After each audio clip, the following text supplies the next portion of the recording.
Que animação, né? Mas vamos falar da segunda vinda, podemos falar? Porque o próprio Jesus falou da segunda vinda. Quem mais falou sobre a segunda vinda? Olha, todos os apóstolos falam da segunda vinda. Pedro fala muito da segunda vinda. Paulo fala muito da segunda vinda. João escreveu Apocalipse. Exato. Fala da segunda vinda. Gente, se você eliminar o aspecto profético da Bíblia, você tira 40% da Bíblia. Jesus falou muito sobre a segunda vinda. Então, tem muita gente... É importante você explicar isso, ô Vilela. Eu acho bacana a tua pergunta. Porque tem gente que fala, não, vamos falar só da salvação, porque falar da segunda vinda a gente não entende muito, não sabe quando é. Mas eu te pergunto uma coisa, você está assistindo uma novela.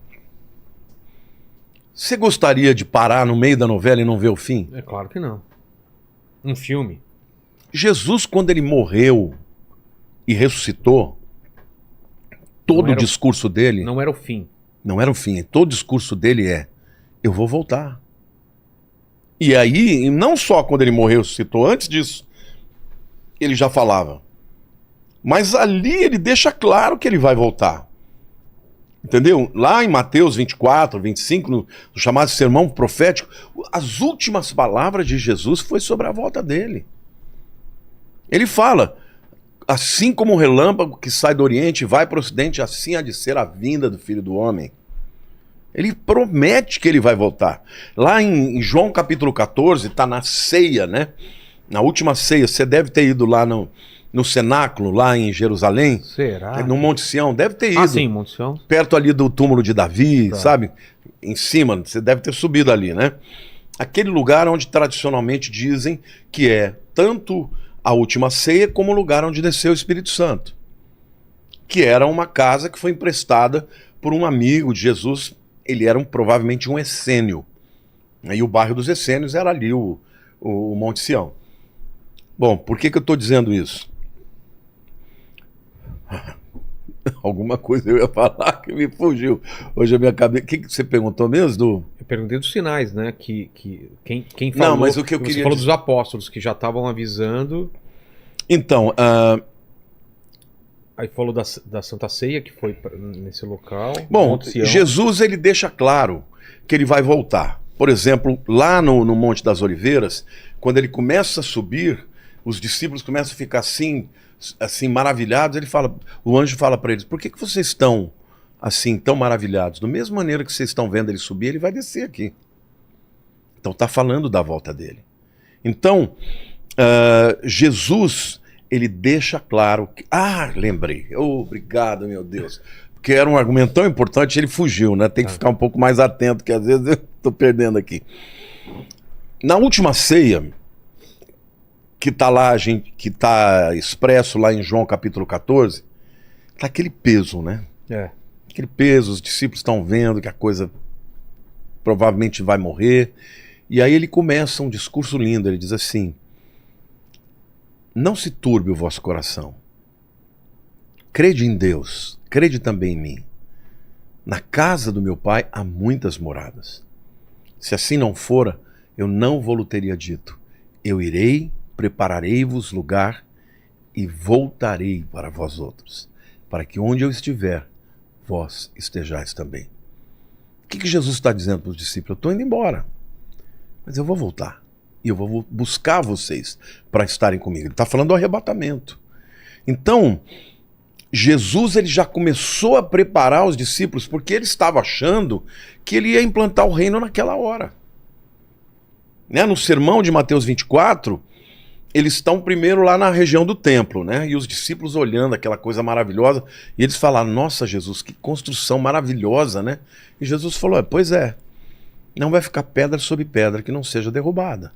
Ele está profetizando o que aconteceria mais ou menos uns 37 anos depois. Porque em 70 depois de Cristo vieram os romanos e destruíram o templo. Só que aí eles falam, mas como assim? Quais são os sinais que hão de ser da tua vinda? Porque ele já está ali falando para eles que ele vai embora. Aí ele começa a dar os sinais.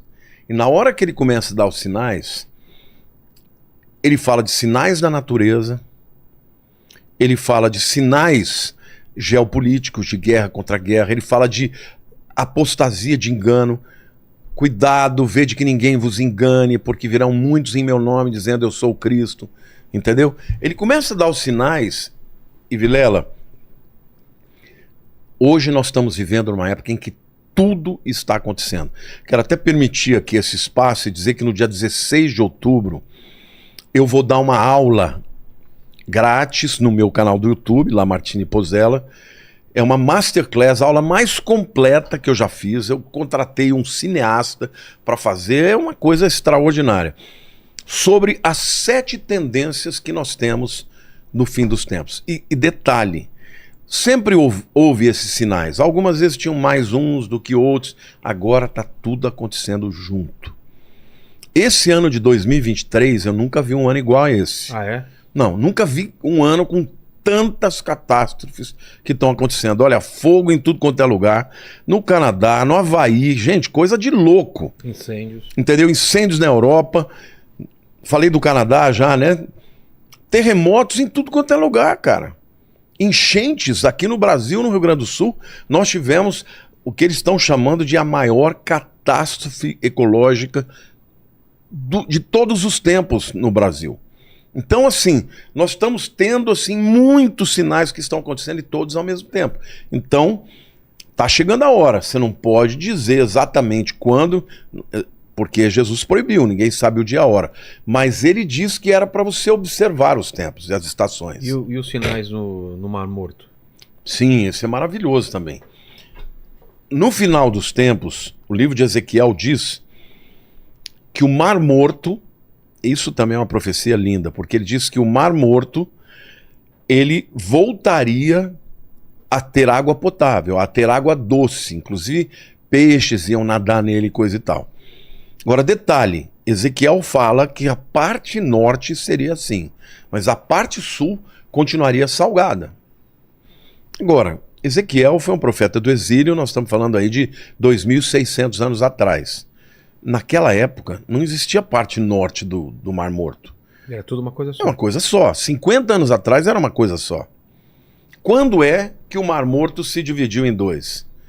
Depois que Israel voltou para sua terra e começaram ali prosperar, muita gente, começaram a usar a água do mar da Galileia, o Mar Morto começou a secar. E na hora que ele começou a secar, ele se dividiu em 2. Hoje, inclusive, tem um canal que eles fazem entre a parte norte e a parte sul para que a parte sul não seque completamente. Mas se você olhar até na imagem do satélite, viraram 2 corpos de água. E detalhe, na parte norte começaram a aparecer, veja, a água do Mar Morto está descendo cada vez mais. Então isso significa que já há centenas de metros de um lado e de outro, onde havia água, não tem mais água. O que acontece? Aquela pressão daquela água sobre aquela terra não existe mais. Então, do subterrâneo, começaram a aparecer crateras com água doce, que começou a pressionar para fora. Não tem mais o peso da água empurrando para baixo, a água começou a vir de baixo para cima. De baixo. Hoje já tem mais de 9.000 crateras, chamadas de bolaines. Essas crateras de água doce, algumas são gigantescas, já tem peixes nadando. Então, a profecia começou a se cumprir. Ainda diz lá no livro de Ezequiel que águas que correm debaixo do trono, provavelmente da fonte de Gihon, quando houver o terremoto que Cristo descer, vai descer pelo Vale de Cedron, como diz Ezequiel, e vai entrar pela parte noroeste do Mar Morto, e a água vai ficar doce. E ali vai ter nas margens vegetação, árvores. Hoje, nós estávamos agora em Israel, o ônibus parou, tinha famílias de viadinhos comendo ali, já está aparecendo vida ali num lugar que era totalmente desértico. Então, assim, as profecias começaram a dar sinal, sem contar as outras do ponto de vista geopolítico. Por exemplo, a guerra... Por exemplo, o livro de Ezequiel é lindo, né? No capítulo 36, Deus fala que vai trazer o povo de Israel de todas as nações da terra de volta para sua terra. Detalhe, ele não pode estar falando do exílio babilônico, que aconteceu aí no 6º século antes de Cristo. Por quê? Porque ele está falando que ia trazer o povo de volta de todas as nações. Então ele estava falando do exílio que aconteceu no ano 70 e depois no ano 135, quando o imperador Adriano expulsou os judeus e eles não puderam mais ficar na terra. Deus está falando, eu vou trazer o povo judeu de todas as terras de volta para a minha terra. E eles nunca mais vão sair de lá. Então, em 1948, se cumpriu essa profecia. Muita gente dava risada, dizendo, impossível, isso nunca vai acontecer. 37, Ezequiel tem a visão do vale de ossos secos. Deus leva Ezequiel numa visão para um vale terrível, seco, cheio de ossos. E Deus fala para ele, Ezequiel, o que você está vendo? Um vale de ossos sequíssimos. Eles podem reviver? Ezequiel falou, Senhor, tu sabes. Aí ele disse para Ezequiel, profetiza ao vale de ossos secos.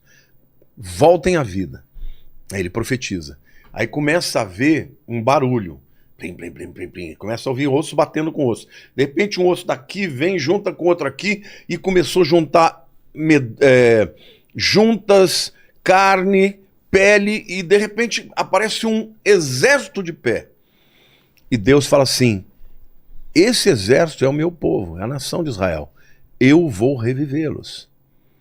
Agora, detalhe, o que aconteceu na época do Holocausto?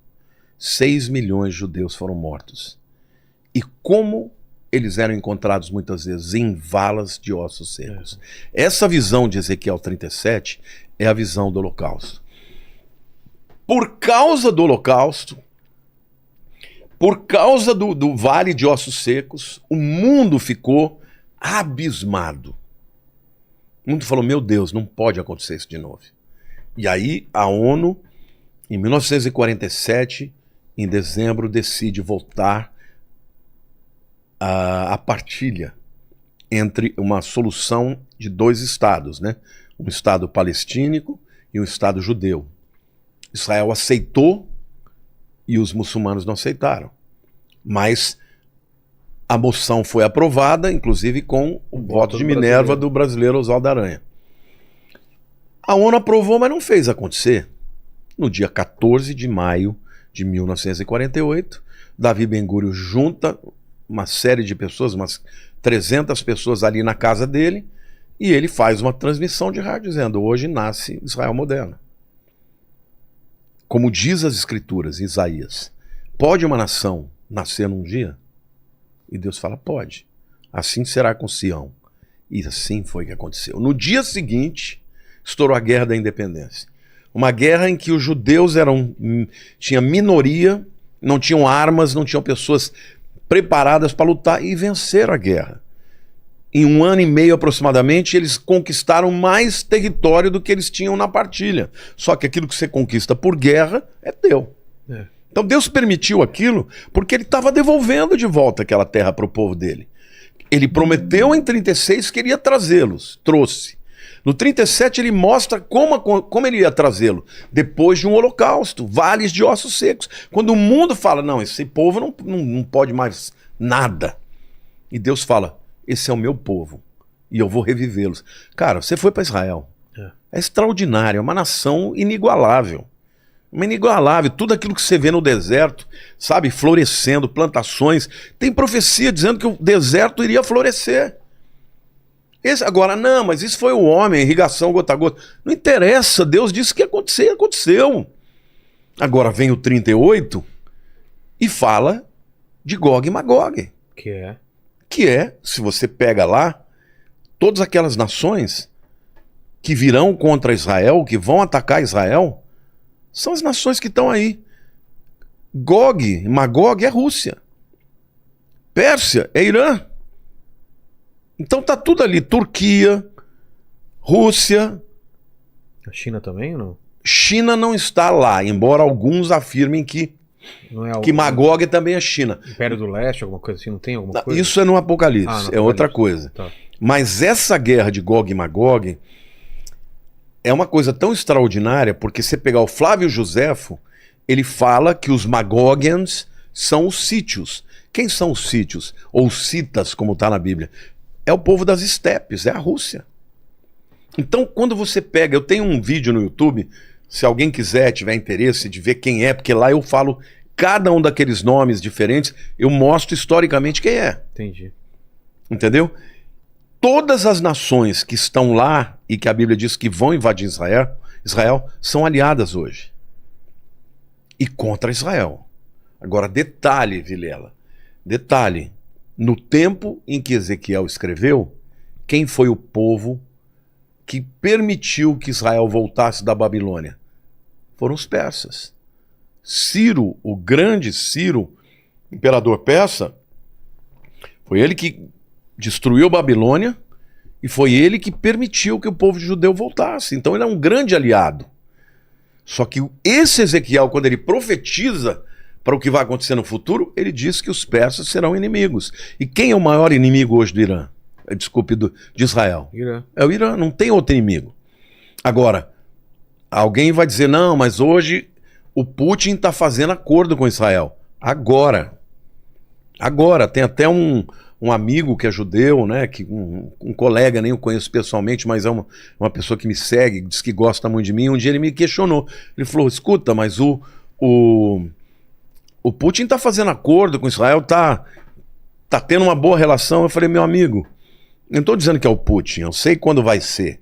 Eu só estou dizendo que em algum momento você pode ter certeza que a Rússia vai se voltar contra Israel e vai invadir, juntamente com todas essas nações. Aí eu até falei, assista o meu vídeo que você vai ver. Aí ele, não sei se assistiu, mas ele falou que iria ver. Então, assim, o que eu vejo do ponto de vista futurístico para Israel, eu vejo um momento em que Israel está se tornando cada vez mais, eu não diria indefeso, porque Israel é muito poderoso, né? Israel tem tecnologia, eu acredito que tem bomba atômica, eles não dizem que tem, mas todo mundo sabe que tem, né? Mas eu acredito que esse apoio econômico, esse apoio incondicional que os americanos dão para Israel, um dia vai fraquejar. Porque quem vai dar a vitória para Israel, segundo Ezequiel 38, é o próprio Deus. E vai ser uma vitória cachapante, vai ser uma vitória extraordinária. Mas isso tudo está no futuro. Agora, o que vai acontecer com o mundo em relação à vinda de Jesus? O próximo evento que virá é o arrebatamento da igreja.